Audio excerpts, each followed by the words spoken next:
someone who believes that the Prime Minister has presented the case for this election on an entirely false premise, I too would be voting against the motion today.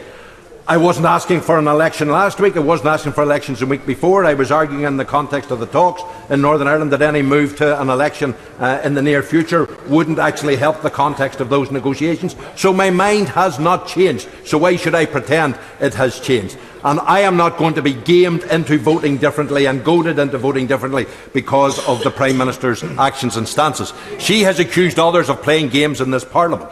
In essence, the Prime Minister's argument is that she has no confidence in Parliament. So we have this bizarre situation where we had a referendum that was about taking back control, that's about parliamentary sovereignty, but then we have a Prime Minister pronounces she has no confidence in Parliament. She doesn't trust parties in the opposition. She confers on them all sorts of exaggerated powers to block and to wreck. And, of course, then she has her complaints about the House of Lords. If members of the Tory benches are concerned about the House of Lords, move to abolish it or move to bring forward competent, coherent, democratic reform, but stop using them as props in this sort of argument.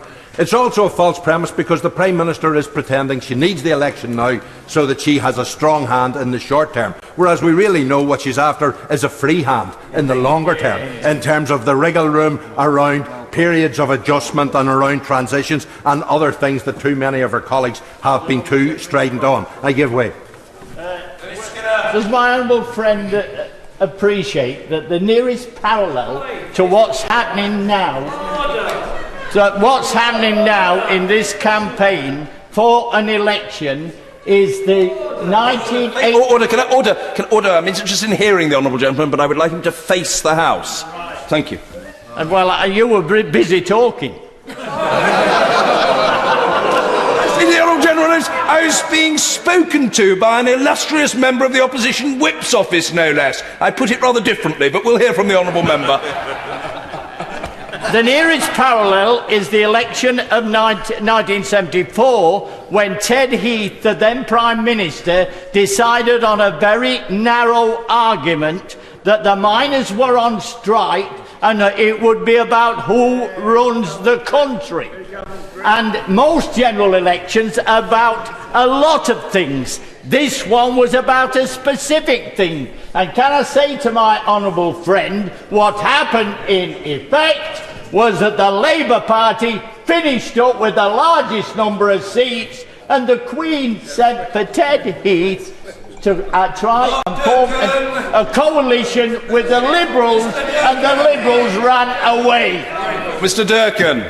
I appreciate the honourable member for Bolsover's intervention. I would also make the point that if we're going to bring in comparisons with that election in 1974, of course, an unforeseen casualty of that election in 1974 was the Sunningdale Agreement, the power-sharing executive in Northern Ireland that had been formed out of the 1973 executive ended up falling as a consequence of that election because of the balance, what was seen to be the balance of forces. And of course, this election has been called without regard to the fact that there are sensitive negotiations ongoing in Northern Ireland currently. And it's very hard to see how this general election happening now won't have an impact on those negotiations. One, it will probably colour the attitude of parties to some of the issues they're dealing with. It will certainly colour their attitude to each other in terms of the level of trust they have. But also, the British government will not be in a position to give undertakings or commitments in the context of those negotiations as PERDA kicks in. So how are we going to get any sort of comprehensive agreement in those sorts of circumstances?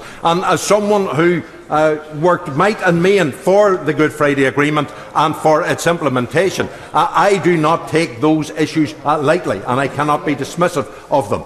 And I, of course, want to make sure that we have the agreement fully protected. And that's why I am no saboteur when it comes to anything that has been endorsed by a referendum, least of all what the Irish people endorsed by referendum when they voted for the Good Friday Agreement. And I worry about the implications of Brexit for the Good Friday Agreement. I worry about the fact that the government are in denial about the fact that the process of Brexit has implications for that agreement.